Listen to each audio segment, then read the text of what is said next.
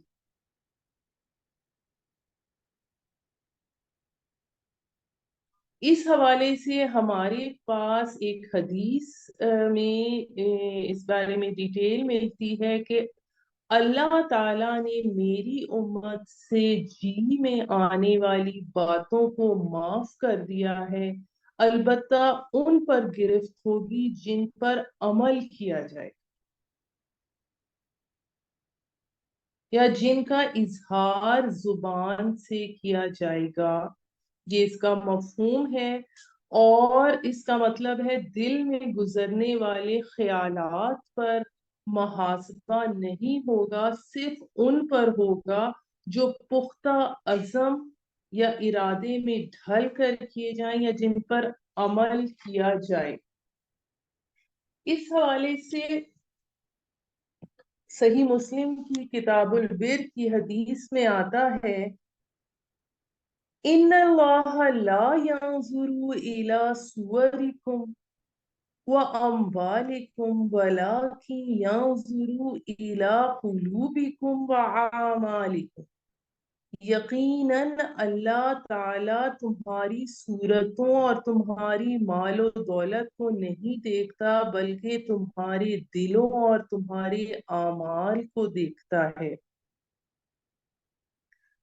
تو دل میں تمہارے جو کچھ ہے خواہ کتنا ہی چھپا لو، اللہ کے محاسبے سے نہیں بچ سکو گے۔ اب اس کی جو مختلف یہ بھی رائے آتی ہے کہ اس میں یہ چیز منسوخ فرما دی گئی کہ دل کے خیالات پر بھی محاسبہ ہوگا، اور مختلف اس بارے میں رائے آتی ہیں، میں آپ کو ایکسپلین کرتی ہوں۔ اب اس میں اس بات کو سمجھنا ضروری ہے کہ اختیار مطلق جو ہے، مکمل اختیار صرف اللہ تعالیٰ کے ہاتھ۔ اللہ تعالیٰ پر لازم نہیں ہے کہ نیکوکار کو اس کی جزا ضرور دے اور بدکار کو اس کی سزا ضرور دے، لیکن یہ الگ بات ہے کہ اللہ تعالیٰ ایسا کرے گا، لیکن اللہ کی شان اس سے بہت اعلیٰ، بہت عرفہ ہے کہ اس پر کسی چیز کو لازم قرار دیا جائے۔ اس کا اختیار مطلق ہے، جیسا کہ آتا ہے فعال لما یرید، وہ کرتا ہے جو وہ چاہتا ہے۔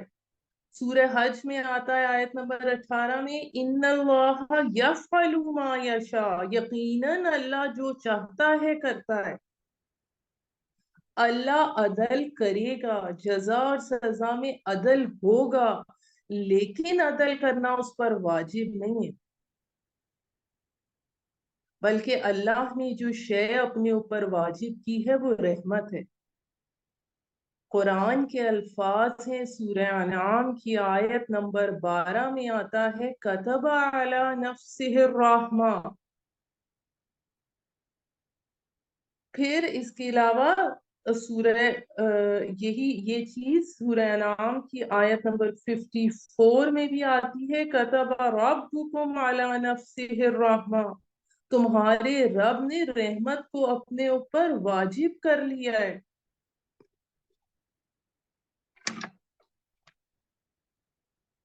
یعنی اس بات کو تھوڑی سی ہم اور ڈیٹیل میں جاتے ہیں کہ جہاں پر آپ یوں سمجھیے کہ یہ صورت ہماری مکمل ہو رہی ہے، تو اس میں خاتمہ کلام ہے، تو سورت کا آغاز بھی دین کی بنیادی تعلیمات سے کیا گیا تھا، اس طرح سورت کو ختم کرتے ہوئے بھی ان تمام اصولی امور کو بیان کیا گیا ہے جن پر دین کی اساس قائم ہے،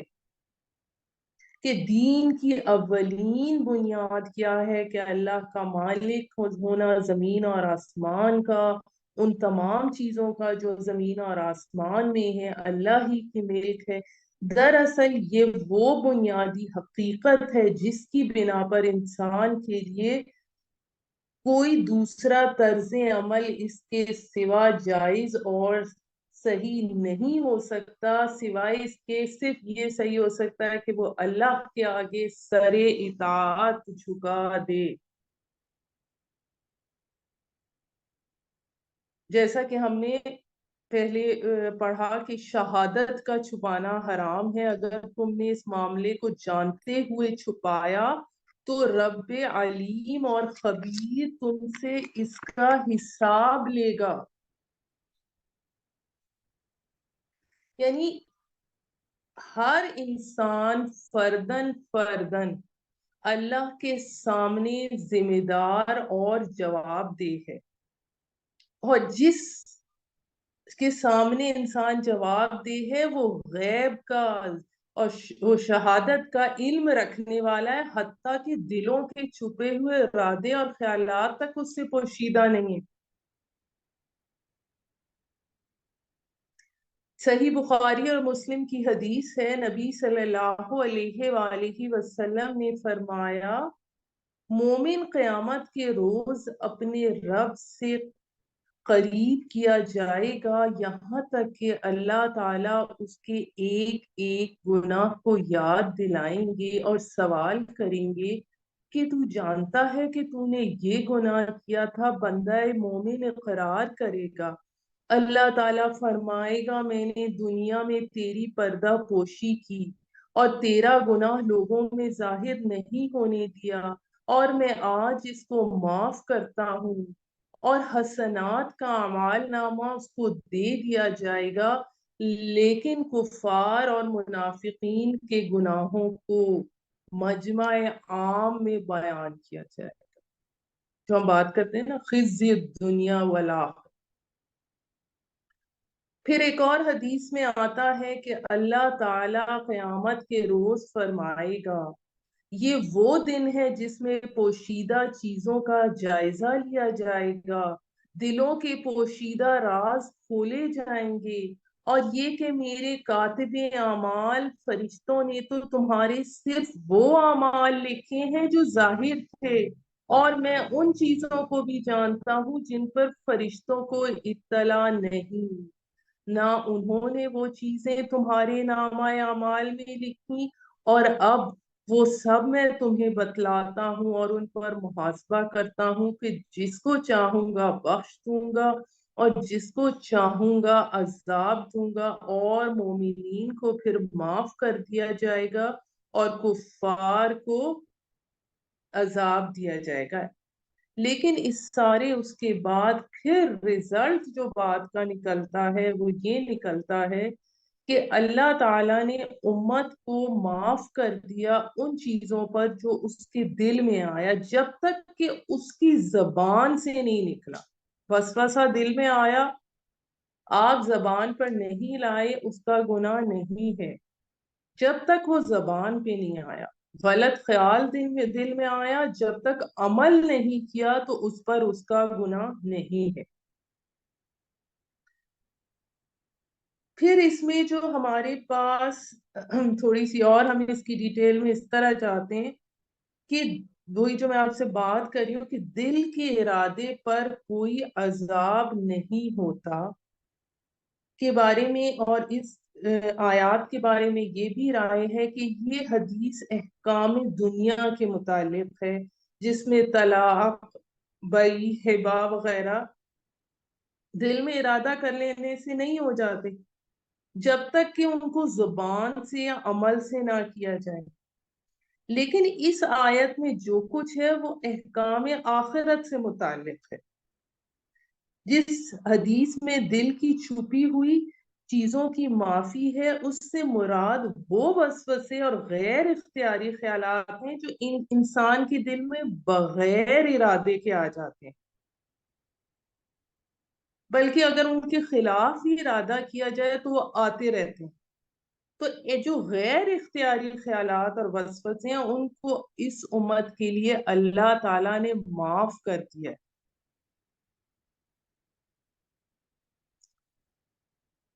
پھر دوسرے وہ ارادے ہیں، جو نیتیں جو انسان اپنے قصد اور اختیار سے دل میں جماتا ہے، اور ان کو دل میں ان پہ جماتا ہے، پھر ان پہ عمل کرنے کی کوشش کرتا ہے، لیکن اتفاق سے بعض اوقات اسے موقع نہیں مل پاتا یا وہ عمل نہیں کر سکتا، تو قیامت کے دن ان کا محاسبہ ہوگا، لیکن اللہ تعالیٰ جس کو چاہیں گے معاف کر دیں۔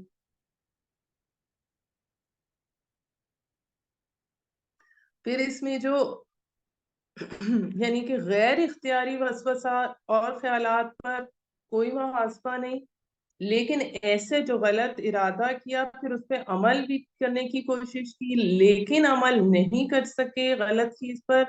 کسی بھی وجہ سے، تو ان پر پھر اللہ کی مرضی ہے کہ وہ حساب لے سکتے ہیں۔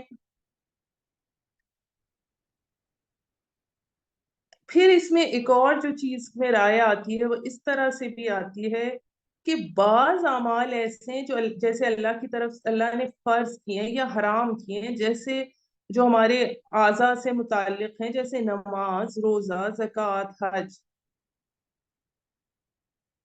اور کچھ اعمال اور احکام وہ بھی ہیں جو انسان کے دل سے اور باطن سے تعلق رکھتے ہیں، جیسے ایمان، اعتقاد، کفر اور شرک، ان کا تعلق انسان کے دل سے۔ پھر اخلاق میں جیسے صبر، حسد، حب دنیا، حرص، کبر، تو ان کا تعلق انسان کے دل سے بھی۔ تو اس میں یہ اللہ تعالیٰ کی بڑی حکمت ہے کہ اس میں اللہ تعالیٰ نے اس صورت میں یہ کہا گیا ہے کہ انسان کے اعمال ظاہرہ کا حساب قیامت میں لیا جائے گا، اور بعض اعمال باطنہ کا بھی حساب ہوگا۔ پھر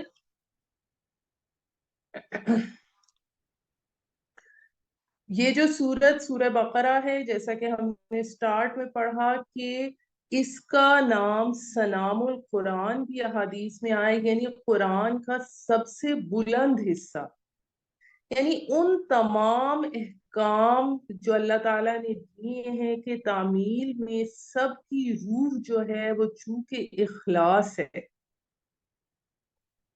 اس لیے کسی کام کو کرنا یا نہ کرنا، اس سے بچنا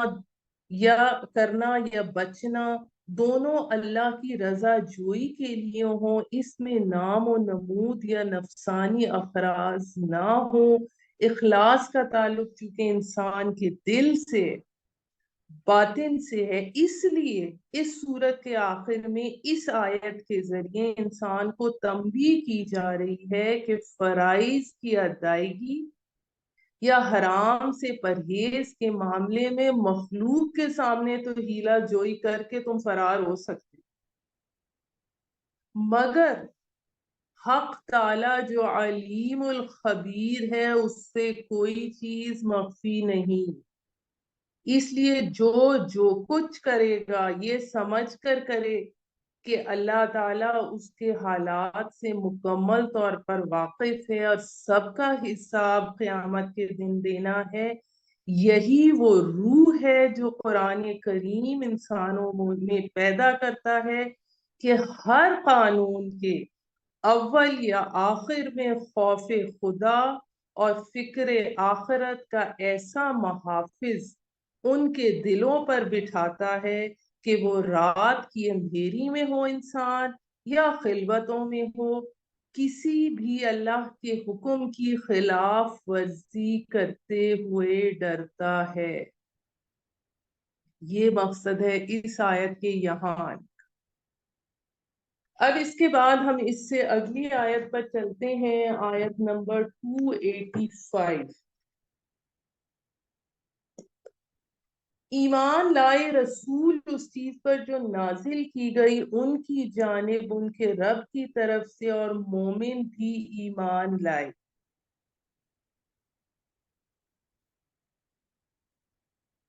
اب اس میں ایک باریک نکتہ اس حوالے سے آتا ہے کہ نبی صلی اللہ علیہ وآلہ وسلم پر وحی جب آئی تو آپ نے کیسے پہچانا کہ یہ جبرائیل امین ہے؟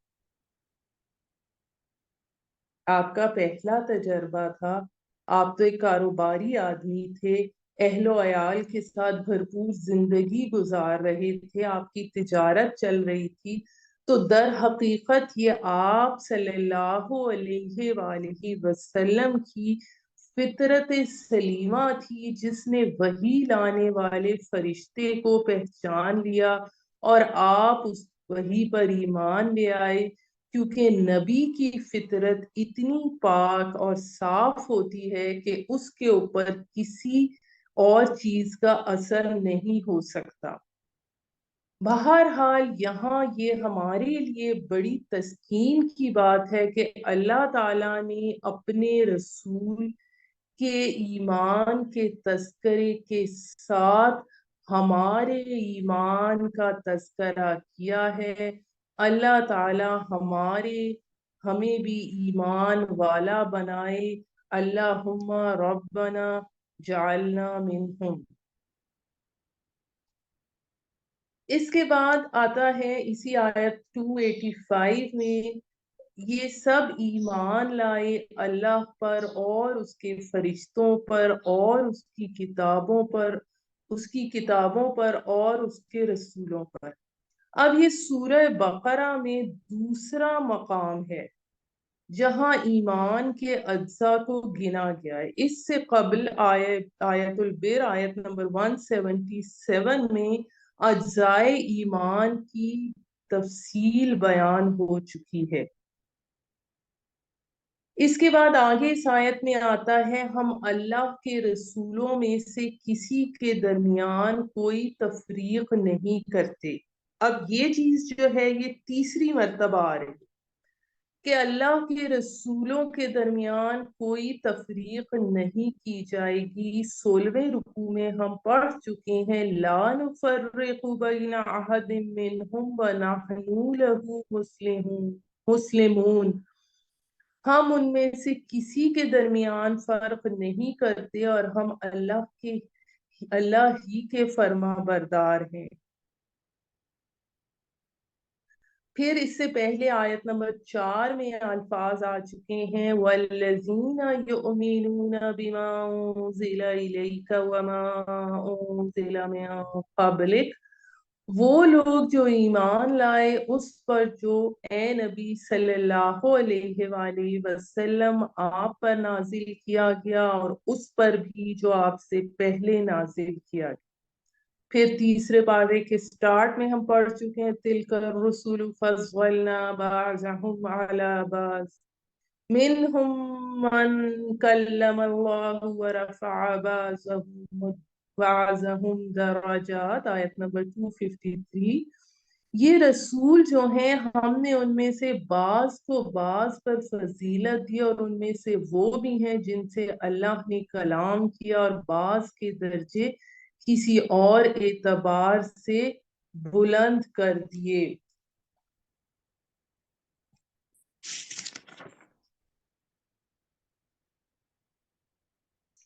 اب یہ جو اس کی تھوڑی سی ہم جب ڈیٹیل میں ان آیات کی جاتے ہیں، آیت نمبر 285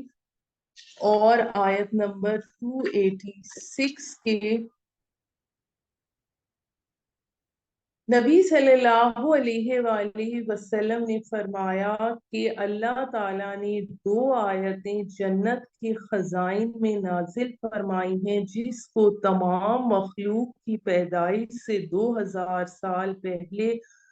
خود رحمان نے اپنے ہاتھ سے لکھ دیا تھا۔ جو شخص ان کو عشاء کی نماز کے بعد پڑھ لے تو وہ اس کے لیے قیام اللیل یعنی تہجد کے قائم مقام ہو جاتی ہیں۔ پھر ان آیتوں کے بارے میں صحیح بخاری کی حدیث میں ہے، نبی صلی اللہ علیہ وآلہ وسلم نے فرمایا جو شخص سورہ بقرہ کی آخری 2 آیتیں رات کو پڑھ لیتا ہے تو اس کو کافی ہو جاتی ہیں۔ نبی صلی اللہ علیہ وآلہ وسلم کو معراج کی رات جو 3 چیزیں ملی ان میں سے ایک سورہ بقرہ کی یہ آخری 2 آیات ہیں، اور یہ صحیح مسلم کی حدیث ہے۔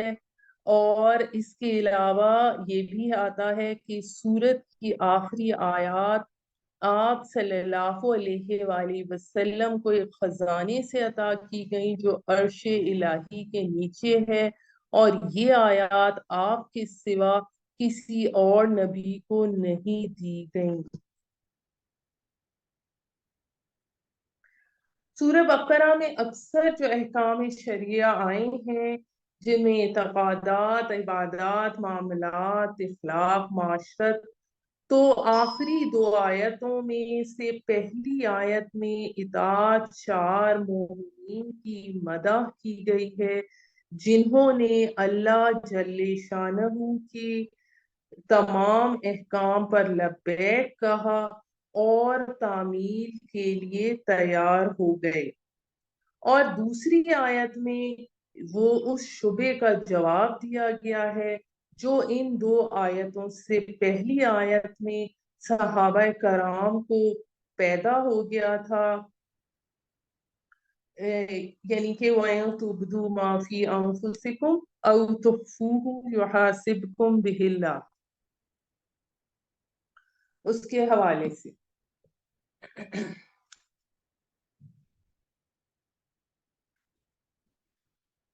1 منٹ ہولڈ کیجیے گا۔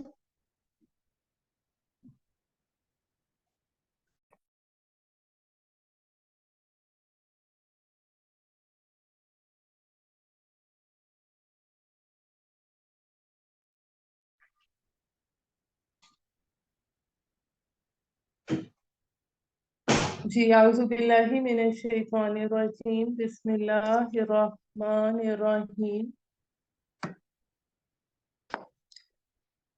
اب اس آیت میں ہمارے پاس جو تفصیلات آئی ہیں اسلام کے عقائد اور اسلامی طرز عمل کا جو خلاصہ بیان کیا گیا ہے، اس میں ہمارے پاس یہ ہے کہ اللہ، اس کے فرشتوں، اس کی کتابوں کو ماننا 3 چیزیں، چوتھی چیز اس کے تمام رسولوں کو تسلیم کرنا بغیر اس کے کہ ان کے درمیان فرق کیا جائے، اور اس امر کو تسلیم کرنا کہ آخر ہمیں اس کے حضور میں جانا ہے۔ یہ 5 امور اسلام کے بنیادی عقائد ہیں، اور ان عقائد کو قبول کرنے کے بعد ایک مسلمان کا صحیح طرز عمل یہ ہے کہ اللہ کی طرف سے جو حکم پہنچے وہ اسے قبول کرے اور اس کی اطاعت کرے، اور پھر اللہ سے عفو و درگزر کی درخواست کرتا رہے۔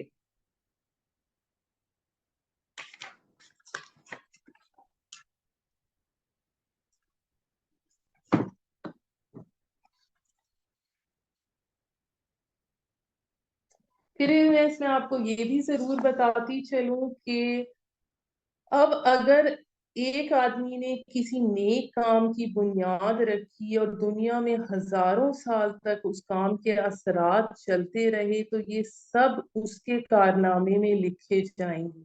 اسی طرح ایک دوسرے شخص نے کسی برائی کی بنیاد رکھی اور صدیوں تک دنیا میں اس کا اثر جاری رہا تو وہ اس ظالم کے حساب میں درج ہوتا چلا جائے گا، لیکن یہ اچھا یا برا جو کچھ بھی پھل ہوگا وہ اس کی سعی اور اسی کے کسب کا نتیجہ ہوگا۔ اس کے بعد ہمارے پاس آگے آتی ہے آیت نمبر 286۔ یہ ہمارے پاس بہت اہم آیت ہے اس حوالے سے کہ اس میں ہمارے بہت سارے سوالوں کا جواب موجود ہے۔ یہ آیت اللہ تعالی اللہ لا یکلف اللہ نفسا الا وسعها، اللہ نہیں ذمہ دار ٹھہرائے گا کسی جان کو مگر اس کی وسعت کے مطابق۔ یہ آیت اللہ تعالی کے بہت بڑے فضل و کرم کا مظہر ہے۔ آیت نمبر 186 میں ہم یہ پڑھ چکے ہیں جو دنیا میں حقوق انسانی کا سب سے بڑا منشور ہے کہ اللہ اور اس کے بندے کے درمیان کوئی فاصلہ نہیں، کوئی فصل نہیں۔ اجیب دعوت الداعی اذا دعان، میں تو ہر پکارنے والے کی پکار کا جواب دیتا ہوں جب بھی اور جہاں بھی وہ مجھے پکارے۔ فَلْيَسْتَجِيبُوا لِي وَلْيُؤْمِنُوا بِي، پس انہیں بھی چاہیے کہ میرا حکم مانیں اور مجھ پر ایمان رکھیں، یعنی بات دو طرفہ چلے گی، یک طرفہ نہیں چلے گی۔ میری مانو، اپنی منواؤ، تم دعائیں کرو گے ہم قبول کریں گے، لیکن اگر تم ہماری بات نہیں مانتے تو پھر تمہاری دعا بھی تمہارے منہ پر دے ماری جائے گی۔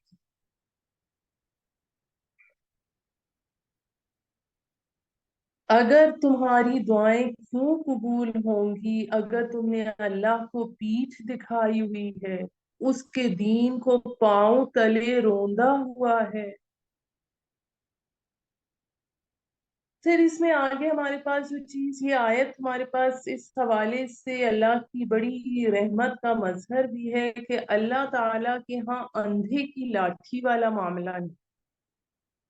کہ تمام انسانوں سے محاسبہ ایک ہی سطح پر۔ اللہ تعالیٰ جانتا ہے کس کی کتنی وسعت ہے اور اسی کے مطابق کسی کو ذمہ دار ٹھہراتا ہے۔ اب وسعت سے کیا مراد ہے؟ وسعت اس کی موروثی اور ماحولیاتی عوامل پر مشتمل ہے، یعنی ہر شخص کو جو جینز ملتے ہیں وہ دوسرے سے مختلف ہوتے ہیں۔ ان جینز کی اپنی اپنی خصوصیات یعنی اپنی اپنی پراپرٹیز ہوتی ہیں، اپنی اپنی لیمیٹیشنز ہوتی ہیں۔ اسی طرح ہر شخص کو دوسرے سے مختلف ماحول میسر آتا ہے، اس کے ہیریڈیٹری فیکٹرز مختلف ہوتے ہیں، ماحول مختلف ہوتا ہے یعنی انوائرمنٹل فیکٹرز مختلف ہوتے ہیں، اور ان دونوں چیزوں کے ملنے سے انسان کی شخصیت کا ایک ہیولا بنتا ہے۔ جب کوئی لوہے کی شے ڈھالنی مقصود ہو تو اس کے لیے پہلے مٹی یا لکڑی کا ایک سانچہ یعنی پیٹرن بنایا جاتا ہے۔ اب اس لوہے کو پگھلا کر اس میں ڈالیں گے تو وہ اس صورت میں ڈھل جائے گا۔ قرآن کی اصطلاح میں یہ شاکلہ ہے جو ہر انسان کا بن جاتا ہے۔ ارشاد باری تعالیٰ ہے سورہ بنی اسرائیل کی آیت نمبر 84 میں آتا ہے، قل کل یعمل علی شاکلتہ فربکم عالم بمن هو اہدی سبیلا، کہہ دیجئے ہر کوئی اپنی شاکلہ کے مطابق عمل کر رہا ہے، بس آپ کا رب بہتر جانتا ہے کہ کون سیدھی راہ پر ہے. اس شاخلہ کے اندر آپ کو محنت کرنی ہے. اللہ جانتا ہے کس کا شاخلہ وسیع ہے، کس کا تنگ ہے، کس کے جینز اعلیٰ تھے، کس کے جینز ادنا تھے، کس کے پاس ذہانت زیادہ تھی، کس کے پاس جسمانی قوت زیادہ تھی، کس کو کون کون سی صلاحیتیں دی گئی ہیں، کیا کیا ماحول کسی کو ملا ہے. چنانچہ اللہ تعالی ہر ایک کو اس کے ماحول اور اس کی جو موروثی عوامل ہیں، یعنی جو جینز ہیں اس کی، ان کو ملحوظ رکھ کر اس کی استعداد کے مطابق حساب لے گا. مثال کے طور پر ایک شخص کے اندر استعداد ہی 20 درجے کی ہے، اس کی دونوں فیکٹرز ملا کر، یعنی ہیریڈیٹری بھی اور انوائرمنٹل بھی. اس نے 20 میں سے 18 درجے کام کر دیا تو وہ پاس ہو گیا.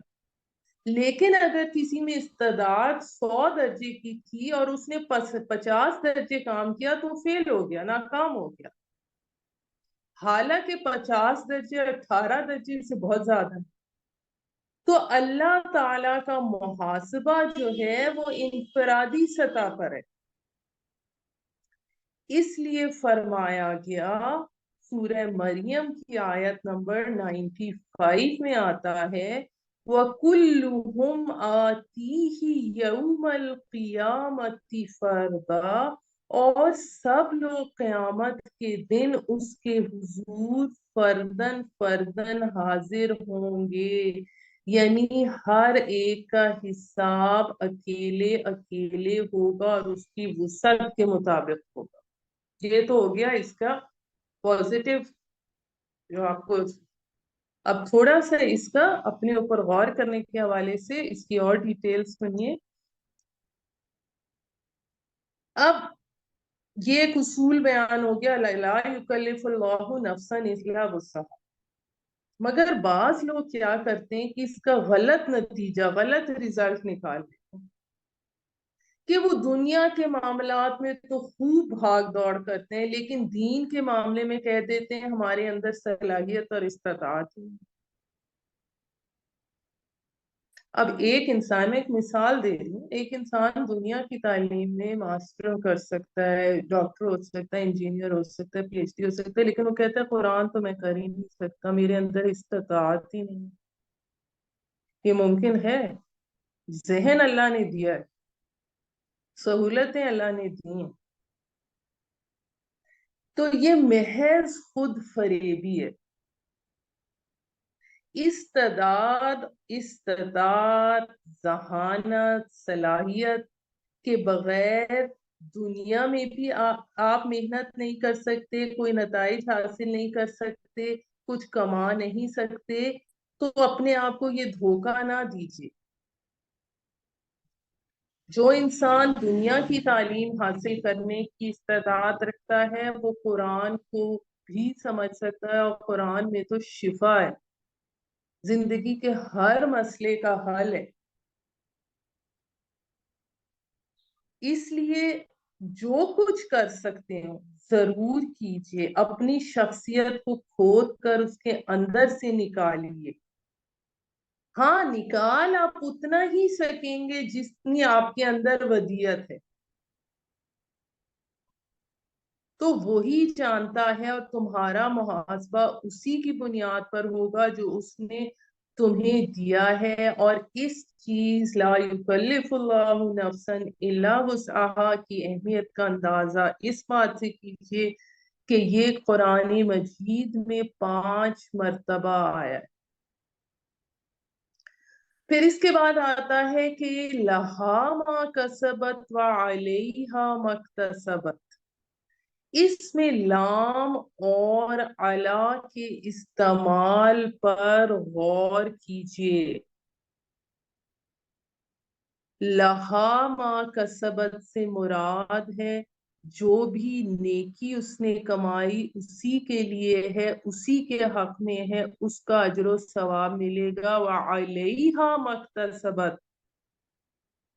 سے مراد جو بدی اس نے کمائی ہوگی اس کا وبال اسی پر آئے گا، اس کی سزا اس کو ملے گی۔ تو ہمارے پاس اس کی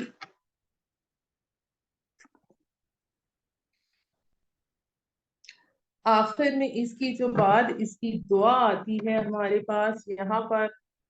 جو قرآن مجید کی عظیم ترین اور جامع ترین دعا ہے، ربنا لا تؤاخذنا ان نسینا او اخطانا، اے ہمارے رب ہم سے مواخذہ نہ فرمانا اگر ہم بھول جائیں یا ہم سے خطا ہو جائے، کہ ایمان اور عمل صالح کے راستے پر چلتے ہوئے اپنی شخصیت کے کونے خدروں میں سے امکان بھر بھی جو باقی توانائیاں ہیں ان کو نکال نکال کر اللہ کی راہ میں لگائیں، لیکن اس کے بعد بھی اپنی محنت پر، اپنی نیکی پر، اپنی کمائی پر کوئی غرور نہیں ہونا چاہیے۔ انسان دھوکہ نہ کھا جائے کہ اس کی کیفیت میں تواضع، عجز اور انکساری رہنی چاہیے، اور اسے یہ دعا کرتے رہنا چاہیے کہ اے ہمارے پروردگار ہماری بھول چوک پر ہم سے مواخذہ نہ کر۔ دراصل انسان کے اندر خطا اور نسیان دونوں چیزیں گندھی ہوئی ہیں۔ آپ نے امکانی حد تک نشانہ ٹھیک لگایا لیکن نشانہ خطا ہو گیا۔ اب آپ کی گرفت نہیں ہوگی اس لیے کہ آپ کی نیت صحیح تھی۔ ایک اجتہاد کرنے والا اجتہاد کر رہا ہے، اس نے امکانی حد تک صحیح کوشش کی کہ صحیح رائے تک پہنچ جائے، لیکن خطا ہو گئی تو اللہ معاف کرے گا اور اس کو بھی ثواب ملے گا، اور اگر وہ صحیح رائے پر پہنچ گیا تو اس کو دوہرا ثواب ملے گا۔ اور نسیان یہ ہے کہ بھولے سے کوئی غلطی ہو جائے تو حدیث میں آتا ہے ان اللہ تجاوز عن امت الخطاء والنسیان، اللہ تعالیٰ نے میری امت سے خطا اور نسیان معاف کر دیا۔ پھر اس کے بعد آتا ہے ربنا ولا تحمل علینا اسرا کما حملته علی الذین من قبلنا، اے ہمارے رب ہم پر ویسا بوجھ نہ ڈال جیسا تو نے ان لوگوں پر ڈالا تھا جو ہم سے پہلے تھے۔ ایک حمل بوجھ یعنی بوجھ وہ ہوتا ہے جس کو لے کر انسان چلتا ہے، اسے اسی سے حمال بھی بنا ہے جو ایک بوری یا بوجھ اٹھا کر چلتا ہے، یعنی جو بوجھ آپ کی طاقت میں ہے جسے آپ لے کر چل سکیں وہ حمل ہے، اور جس بوجھ کو آپ نہ اٹھا سکیں اور آپ کو بٹھا دے اس کو اسر کہتے ہیں۔ سورہ اعراف کی آیت نمبر 157 میں آتا ہے وَيَزَعُ عَنْهُمْ إِسْرَهُمْ وَالْأَغْلَالَ الَّتِي كَانَتْ عَلَيْهِمْ۔ نبی صلی اللہ علیہ وآلہ وسلم کی شان بیان ہوئی ہے کہ انہوں نے لوگوں کے وہ بوجھ جو ان کی طاقت سے بڑھ کر تھے ان کے کندھوں سے اتار دی، اور ہم سے پہلے لوگوں پر بڑے بھاری بوجھ ڈالے گئے تھے۔ شریعت موسوی ہماری شریعت کی نسبت بہت بھاری تھی، جیسے ان کے ہاں روزہ رات کو شروع ہو جاتا تھا لیکن ہمارے لیے آسان کر دیا گیا کہ روزے سے رات کو نکال دیا گیا۔ سحری کرنے کی تاکید فرمائی گئی، جیسا کہ صحیح بخاری کی حدیث ہے کہ سحری ضرور کیا کرو اس لیے کہ سحری میں برکت رکھی گئی ہے۔ پھر اس میں میاں بیوی رات میں میاں بیوی کے تعلقات کی اجازت دی گئی، پھر ان کے روزے میں خاموشی شامل تھی، یعنی نہ کھانا پینا، نہ تعلق زن و شو، نہ گفتگو، تو ہمارے لیے ان سب چیزوں میں آسانی کر دی گئی۔ پھر ان کے ہاں یوم سبت کا حکم تھا کہ پورا دن کام نہیں کرو گے، ہمارے ہاں جمعے کی اذان سے نماز کے ادا ہو جانے تک ہر کاروبار دنیاوی حرام ہے، لیکن اس سے پہلے اور اس کے بعد آپ کاروبار کر سکتے ہیں۔ تو اللہ تعالیٰ اس میں جو دعا ہو رہی ہے، اس میں اللہ تعالیٰ نے ہمیں یہ سکھایا ہی، دعا سکھائی ہے کہ اے ہمارے رب، ہم پر وہ بوجھ نہ ڈالنا جس کی ہم میں طاقت نہ ہو، اور ہم سے درگزر فرماتا رہے اور ہمیں بخشتا رہے، ہماری خطاؤں کی پردہ پوشی فرماتا رہے، جیسے مغفرت میں غفرا کے معنی پردہ کو کر دیں، ڈال دینے کے ہیں اس پہ، یعنی ڈھانپ لینے کا مفہوم ہے۔ مغفر خود ہیلمٹ کو کہتے ہیں جو جنگ میں سر پر پہنا جاتا ہے، سر کو چھپاتا ہے، یعنی گولی یا تلوار سے بچاتا ہے۔ تو مغفرت یہ ہے کہ گناہوں کو اللہ تعالیٰ اپنی رحمت سے ڈھانپ دے، ان کی پردہ پوشی فرما دے،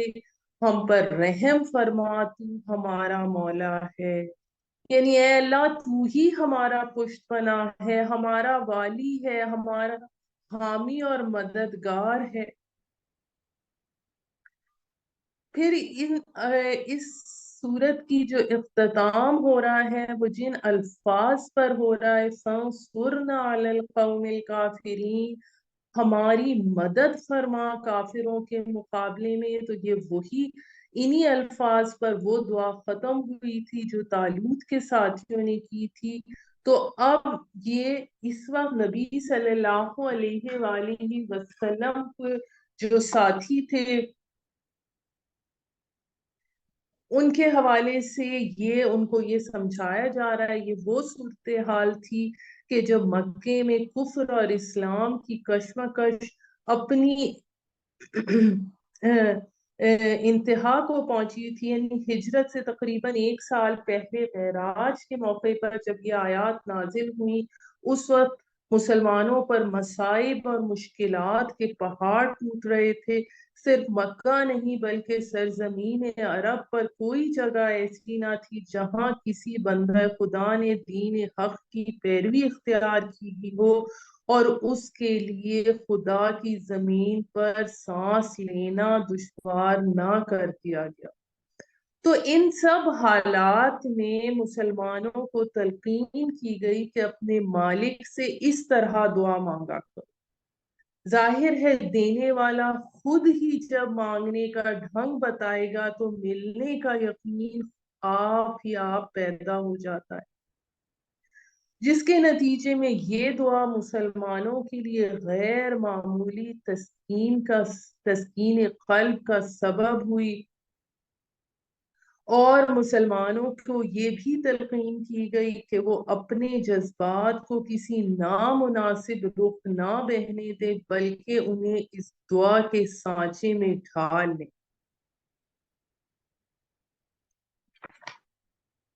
اب یہ دیکھیے کہ وہ جو صورتحال تھی جس میں ایک طرف ان حق پرستوں کی انتہائی خراب حالت تھی، دوسری طرف ان بلند اور پاکیزہ جذبات کو دیکھیے کہ جن سے یہ دعا لبریز ہے، تو اس سے یہ پتا چلتا ہے کہ اس وقت اہل ایمان کو کس طرح کی اخلاقی اور روحانی تربیت دی جا رہی تھی، اور ان کو سمجھایا جا رہا تھا کہ اب کفار کے ساتھ مقابلے کا مرحلہ آ رہا ہے، اس لیے مسلمانوں کو تیار کیا جا رہا تھا۔ اور یہ غزوہ بدر کی تمہید بھی ہے کہ غزوہ بدر اب آنے والی ہے، تو اس کے لیے تیار ہو جاؤ۔ سبحان ربک رب العزت عما یصفون والسلام علی المرسلین والحمد للہ رب العالمین۔